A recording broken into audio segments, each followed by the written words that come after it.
Hello everybody, this is Oliver from Neon. Today we are going to talk about the difference of a hot tea versus a cold tea. I want to go into the tasting of the same tea made hot at the same temperature, but once cooled down to room temperatures and once I will just brew it right now. What you have maybe already heard or already seen with our videos is that actually you have a tea which can differ very much if you do it in a cold brew, in a hot brew, and how the different tastes evolve. And mostly what we saw is that you have a very sweet notion, a very strong notion of the sweetness when you brew the tea cold, especially when it's a very strong filled tea with theanine of the shaded teas, which brings a lot of this umami, sweet, savory note out of the tea. And when you go in the hot tea or even at 60 degrees, which is 140 Fahrenheit or 175 Fahrenheit, so 80 degrees, that the taste really goes into a more veggie taste and even slightly citrusy up to a slight astringent taste note. But I never did the tasting of the same tea at a different temperature, once cooled down to room temperature and once really brewed directly hot. Hot for Gyokuro means 60 degrees. So Gyokuro, the best temperature, as some of you might have already received our brewing guide, is actually between 50 and 60 degrees. The farmer of this tea, Mr. Sakamoto, even goes sometimes down to 35 to 40 degrees. But we want to keep it simple, 140 Fahrenheit, so 60 degrees Celsius, and we're gonna directly go into it. Just to have a quick view on the tea. So this is the tea we are going to taste. A very beautiful dark leaf tea, a Gyokuro, shaded for 21 days. A little bit of a kind of nearly a shimmering tone on the top of the leaves, a sign that it is filled with theanine, that it is very rich in its sweet tone. So I'm very curious to see how this tea is actually, in terms of taste, different if I brew it just hot right here for 2 minutes with 60 degrees, or when I drink it cooled down, also done with 60 degrees.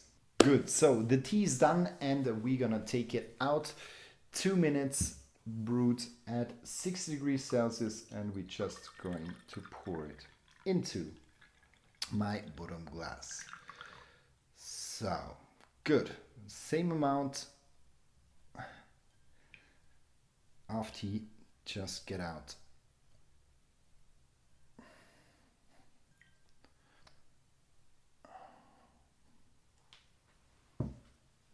Everything, and we're gonna have it here. So we can see similar color, so they are very similar in terms of color. Here we have a little bit more of a milky texture, but also slightly milky in the other glass. And now I'm really curious to see how the difference is. So here we have the 60 degrees, 140 Fahrenheit tea, just brewed now, so it will be at this temperature. And we have one which I did just around 1 hour ago at 140 Fahrenheit, 60 degrees, and I let it cool down to room temperature. Nothing added, and now it's just a pure taste sensation and how the difference is of the exact same tea, but at two very different temperatures.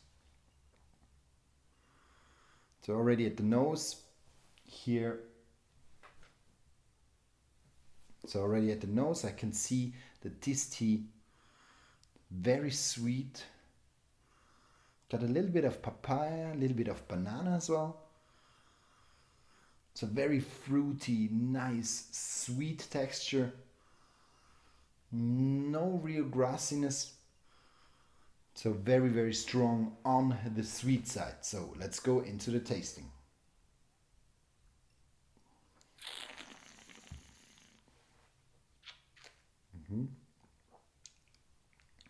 We have a very sweet note in the beginning, then it goes over into a more savory tone. So I have a very savory, kind of strong, nearly a little bit of a brothy tone, but still very savory, very round, full-bodied.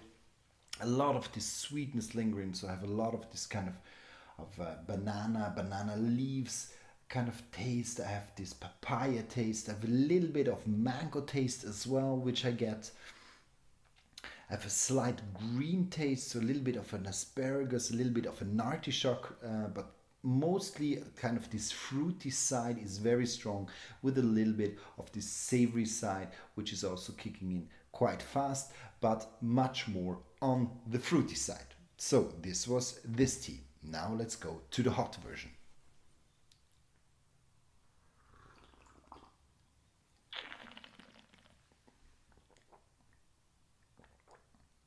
Interesting, very interesting. So here we got much less of this pure sweetness. You still get a lot of fruitiness and sweetness, but there's in the that somehow seems in the middle to be just these veggie tones, this beautiful round vegginess which is coming with it, and then letting space into a savory note, which is then making its space kind of to the front of the tea and really taking over the taste of your palate.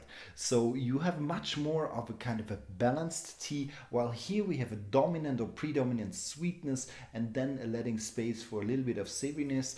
It seems that the hotter water gives also much more space to this greener, spinachy, kind of edamame notes. These are much more present. So I go into a second deep dive into the two teas.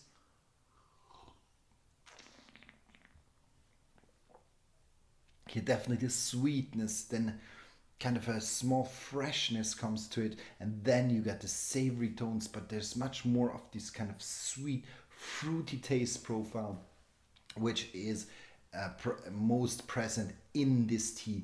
So what I can say about the cold brewing or the cooled down tea is that I got much more kind of my tongue or my palate absorbs much more of the sweetness, this roundness of the tea, and then also the savoriness, which is kind of tingling also a little bit now on top of the tongue, and making its way through in kind of a second note.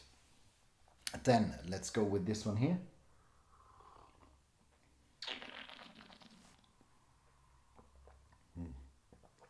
It seems also much smoother here. The water is kind of quite straight. It's not very dense. It's just a simple tea water with not having a lot of texture and thickness.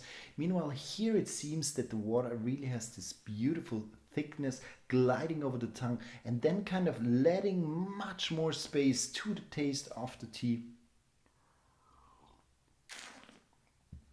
And it's different tastes. I really got this sweetness, but it's a finer sweetness. It's not so strong, not so kicking in this fruity note. And then having this kind of veggie notes really finding its way through, much more of this artichoke, and then the spinachy, kind of the edamame taste, and then the savory. But it somehow also seems that the savoriness evolves rather slowly over time. So you really got a nicely balanced tea, first with the sweetness, then going over into the more veggie tones, and then letting space slowly for the savoriness. While here you got this sweet kick and then the savory note coming in quite quickly. Enormous sweetness, and then the savoriness comes directly in. While here with this one here, we have much more of a balance.